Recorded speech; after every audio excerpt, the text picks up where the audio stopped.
अस्सलाम वालेकुम दोस्तों, मैं हूं अब्दुल हकीम लगारी और आप देख रहे हैं सिंधी फोक म्यूज़िक चैनल। दोस्तों, आज मैं आपसे कुछ पूछना चाहता हूं कि आप किस टाइम ऑनलाइन बैठते हैं, सुबह को, शाम को, दोपहर को। तो मेहरबानी करके मुझे कमेंट्स में अपना ऑनलाइन टाइम ज़रूर बताएं, ठीक है। तो जब आप टाइम बताएंगे तो मैं उसी समय वीडियो अपलोड करूंगा, ठीक है। ये मेरे पीछे जो बैकग्राउंड है बहुत ही प्यारा है, गुंदम का फसल है, ये भी देख लें।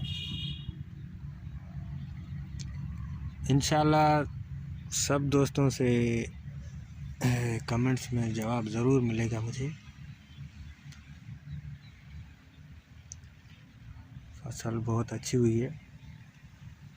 तो ठीक है दोस्तों, उम्मीद करता हूँ सब मुझे बताएंगे कि आप किस टाइम ऑनलाइन बैठते हैं, ठीक है दोस्तों।